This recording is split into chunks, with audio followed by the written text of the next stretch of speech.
दिनै जोबोद आं खुसि अहम प्रदेश कंग्रेस कमिटि निफ्राय आंखौ हालबारि समस्तिनि थाखाय प्रार्थी हिसाबै आंखौ प्रक्षेप खालामदों। बेनि थाखाय आं अहम प्रदेश कंग्रेस कमिटिनि आफादगिरि बिथां गौरव गगৈखौ बिथांखौ आं जोबोद साबायखर हरदों आरो साबायखर हरदों आं बाक्सा जिल्ला कंग्रेस कमिटिनि गासै वर्कार्सफोरखौ बिखय बुबियाफोरखौ आरो ब्लक कंग्रेस कमिटिनि गासै बिखय बुबियाफोरखौ आरो मंडल कंग्रेस कमिटिनि बिखय बुबियाफोरखौ आरो गासै बुथ कमिटिनि बिखय बुबियाफोरखौ खारन गासैनिबो सेस्थानि थाखायसो आंखौ बे हालबारि समस्तिनि प्रार्थी हिसाबै आंखौ सायख'नानै लादों। बिनि थाखायनो आं गासैनिबोसिम आंनि गोसो गोरबोनिफ्राय साबायखर हरनाय थाबाय। जोबोद माने दुखुनांथाव जेतिया कंग्रेस सरकारजों BPF BLTफोरा जेतिया सुक्ति जानानै BTC सलायनायनि थाखाय जेतिया कंग्रेस सरकारा BPFफोरनो साहन खालामनो दायित्वखौ होदोंमोन एंगारदोंमोन।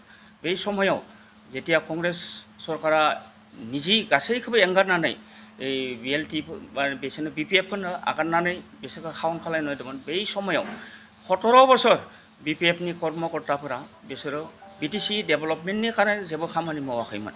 मानोना BTC एलेकायाव जुदि गासैबो जुदि हाबनानै नायथिङोब्ला जेरै रास्ता लामा स्कुल बिल्डिं मन्दिर बाथौ मन्दिर मस्जिद बेफोराव खुनु जेबो आं जौगानाय नुवाखै। बिनि थाखायनो गासै रायजो राजाफोरा दिनै भारतीय जातीय कंग्रेसखौ बिथांमोना माने भट होनानै जोंफोरखौ देरहाहोनायनि बिसोरो थांखि लादों। खारन बै आन्दलना जादोंमोन बर' हारिनि जातीय समस्यानि थाखाय, किन्तु जातीय समस्याया दिनैसिमबो जेबो सफल जायाखै।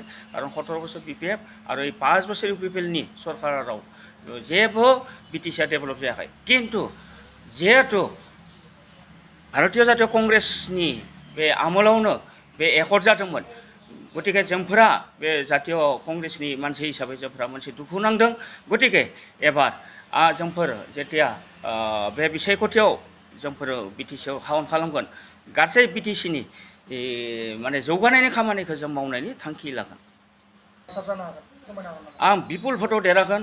मानोना आं गासैबो गामि गामि आं गिदिंनानै आं सब बुथ कमिटि गठन खालामजोबदों आरो गामिनि मानसिफोरजों गासै आं रायज्लाय गथै आं बिथांमोनखौ प्रेक्टिकेलि थाङै बिथांमोनजों रायज्लायदों आरो बिथांमोना गासैबो बेखौनो प्रकाश खालामदों जे BPFनि सरकारनि खालाव 17 बोसोर जेबो बिथांमोननो जौगानाय गामि एलेकाफोराव जौगानाय होआखै आरो बे 5 बोसोरावथ' UPPLआवथ' बिथांमोना जेबोखौनो नुवाखै होननानै बुंदों। गतिके जिहेतु कंग्रेसनि बे शक्तिशाली बे साहना BTCखौ डेभेलप खालामनो हायो, गतिके बे कंग्रेसनि बायजो बेलेगा जौगानो हाया। बिनि थाखायनो गासै रायजो राजाफोरा भारतीय जातीय कंग्रेसनि प्रार्थी हिसाबै आंखौ मोननायाव जोबोद खुसि जादों आरो बिथांमोना बिपुल भटआव आंखौ देरहाहोगोन होननानै बिथांमोना खोन्थादों। 29 सालबारि BTC बियाबनिफ्राय नोंथाङा जुदि देरहायोब्ला रायजोनि मा हाबा मावगोन?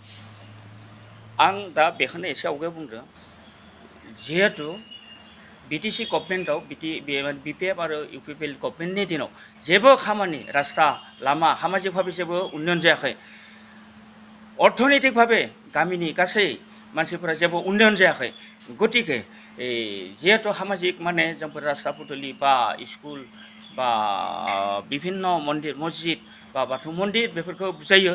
गतिके बेफोरनि खामानिफोरखौ जोंफोर जौगानायनि थांखि लादों आरो अर्थनैतिक भाबै बर' हारिफोरा जेरै मोननांगौ जिखिनि सुबिदा बे सुबिदाफोरखौ मोनाखै।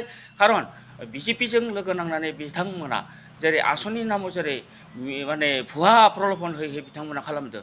गतिके भुवा प्रल'भनजों कुनु दिन अर्थनैतिक बिकास जाया।